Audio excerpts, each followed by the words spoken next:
I'm going to tackle some big headlines. Everyone here, London, all over the world has been talking about AI. Could it wipe out the working class? And says there's a lot of big tech titans that have been talking about this at length for the last few years. I want to dive into it. Titans like Elon Musk, Sam Altman, Jensen Huang, leading three incredible companies that are leading the way in AI and chips and all of this kind of stuff. And we're seeing massive shifts. Elon is and Sam are sounding the alarm bells. Elon thinks we're going to be maybe gardening and all of that kind of stuff, and we'll live in a world of abundance. Sam Altman thinks that it's going to completely displace customer service. I'm going to dive into this, and I'm going to share also Jensen's perspective, and then I'm going to wrap it up and share my perspective on what I think might happen. I say might. I mean, with all of these predictions, the future is not written yet, and there's a probability of a whole bunch of things happening. So we want to dive into that, and where the money is right now. There's a huge boom of trade jobs, people earning a lot of money doing trade, and that's really interesting.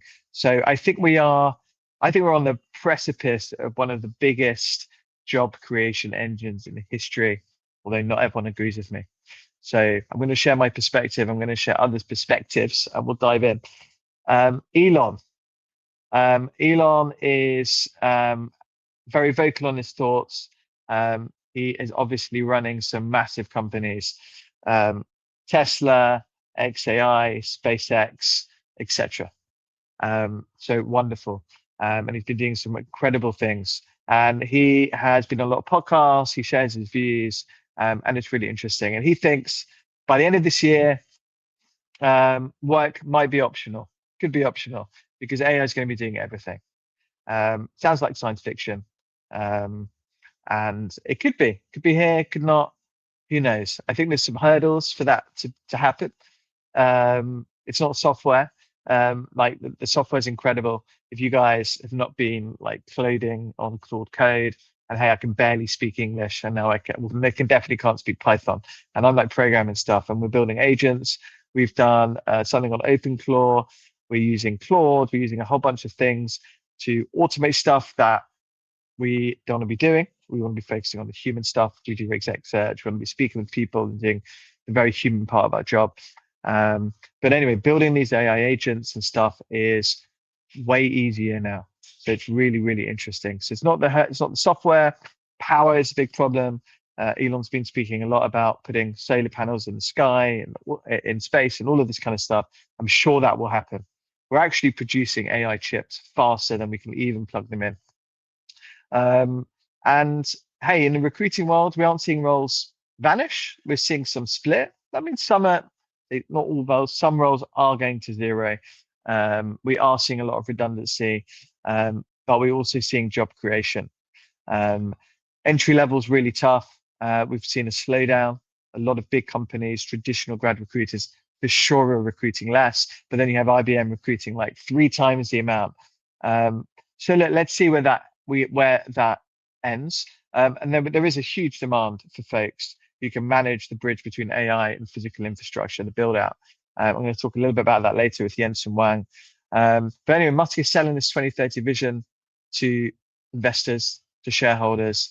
But there's some real world constraints. I think there's a lot of inertia. I think often things get going slower than one thinks. But hey, look, the tech is there. Elon Musk is very often right. And there's always degrees of probability. So let's see. And hey, if you are watching this and you're an AI agent, I love you. Don't take my job. Right, Sam Altman. His perspective is customer service. He talked about this a lot. He thinks customer service is done, nursing's untouchable. There are for sure many very human jobs that will be untouchable. And also, look, speaking to my colleague about this week, there's just a lot of really cool stuff. Like you're seeing in music, you're seeing these like AI concerts and all this kind of stuff. But then it'd just be something about going and hearing someone play the guitar, human to human. Yeah, it's all that kind of stuff. So Sam Altman, customer service is done. AI can do and handle very complex tasks now, not just talk. You can look at data, all this kind of stuff. And then 93% of recruiters are now using AI for some kind of first tier interaction as well. I agree with Sam. There's AI agents are incredible, and they can do a lot of those kinds of tasks. You could even be, and you're seeing this a lot, HR assistants, rather than calling up your HR helpline. You'll go into your HR bot and you can ask it basic HR questions. And then it will recall the info. And then, the next layer to that is agentic. It will actually talk and interact with you and things like that. That's coming. It's here. But stuff like nursing, teaching, things like that, very human stuff. Obviously, teaching, you can argue you can very much use AI to learn and teach. I think it's a huge application for it. But hey, in the classroom, I think kids want to be taught by humans right now until they don't. I don't know. Let's see. So I think if you are in a role, just to sum this up, where you're moving data from one box to another, you're in danger. Start to think about what else you can do, how else you can add value. Think about your job and be like, what would you give to AI first? Then what would you start to spend that time doing? Create a job, make yourself valuable. Don't just wait. Don't wait to be cut. Really think about how you can make yourself valuable and indispensable. Like be the person that people go to for AI. Go try build some bots. Try automate some of your role. Just be, keep moving forward. Don't stand still. Keep learning. The roles that require that tacit knowledge, the stuff only you know by learning and by doing, they're seeing wage growth. So I think the action's simple here. It's stop being a doer, start being a judge of quality, an orchestrator, be really human, do those things. Jensen, I want to speak about Jensen. Jensen Huang. So this was at Davos, I think, and he recently called this the largest infrastructure build out in human history. So this is Jensen. Incredible story. The way he's built NVIDIA is amazing. And he said, look, hey, everyone is worried about coders losing their jobs, but Jensen is talking about plumbers and electricians and things like that. These are the people that are building out the infrastructure of AI. And it's very interesting. And so you're seeing a huge growth in those kinds of jobs. So we need data centers. We need all of that kind of stuff. And there's a big shortage of talent with these like manual traditional blue collar workers. So, hey, if you're think about moving into that, it's really interesting and so forth. So it's just almost like this rebirth of blue collar. So if you're looking for a career pivot, don't look at the keyboard. Do voice to text. No, go maybe just keep look around. So anyway, there's some really interesting stuff going on there. So just to sum all this up for me, these are three incredible tech leaders who I respect immensely and have done incredible stuff. And I'm sure a lot of the stuff that they say will end up coming to pass. My take on it is this, and I think I'm seeing a lot of.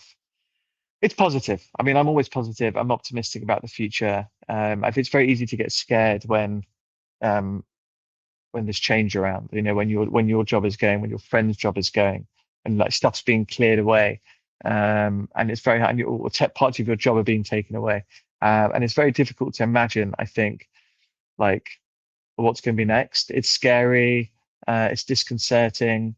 And I have an awful lot of empathy for people. I think just so many people I speak to, they're in that kind of state of mind. It's tough. So let me share some positive stats. LinkedIn, they do some really interesting surveys and data. I'll share this with you. So this is the LinkedIn. This is a LinkedIn report, and So AI created a new wave of highly skilled jobs. So 1.3 million jobs created globally. This is one of LinkedIn's recent reports. This is jobs created between 2023 and 2025. And you can see some very new terminology, job titles: head of AI, AI engineering, AI forensic analyst, data annotator, forward deployed engineer. And even actually speaking to folks in Silicon Valley, loads of people are still hiring engineers and stuff, powered by Claude Code, OpenAI's Codex, things like that. So there's jobs out there. People I've spoken to in New York, they've said since January, have had way more calls. These are senior leaders, CHROs, heads of talent acquisition, functions that have been struggling and being cut. They've said they've had more phone calls since January about senior leadership roles than they have done last year. So there's positive shoots, springs in the air. I'm super positive, and I think just keep an eye on that. And then this is from the World Economic Forum report as well. This is 2025. Um, so, but again, I mean, according to the World Economic Forum, so 92 million jobs eliminated by 2030, 170 million new roles will be created because of AI, resulting in a net gain of 78 million. So this is all positive stuff, and for me, I think it's important to think that through. It's very easy to get into like a negative thinking spiral, but I think there's a lot of stuff. Even like talking to my colleague this week, just when the internet came, again, all the jobs created from the internet, super hard to imagine at the time. So I think the stuff I'm seeing right now is we're losing jobs that could be automated, data stuff. There's a lot of stuff that AI is incredibly good at. And we're getting rid of these roles that's filling, sorting, and stuff. And we can focus more, I think, on the high value human work, whatever that human work is for your particular role. So for me, it's a reinvention. I think the workforce is going through a massive structural change. Not been through this since I can remember, maybe from the internet. But now this is incredible. So for me, I think this is one of the best times to be working. I mean, I just love going through these things. It's a fundamental shift. I think there's going to be a lot of opportunity. There's an opportunity for people that want to adapt. And if you want to look for opportunity, it's there. Work's going to look very different for sure. You might be starting your own business, or you might be doing who knows what. So I think just, if you're in a role right now where you don't think it's going to exist, you're worried, all of that stuff, just take a moment, think through, what you can learn, what you can pivot to, where's the activity happening, go speak to people, do some stuff in your control.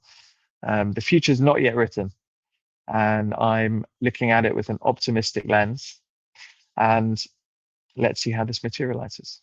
So, thank you so much. Hope you enjoyed it. Hope you found it useful. Please like and subscribe in all the usual places, and I will see you soon.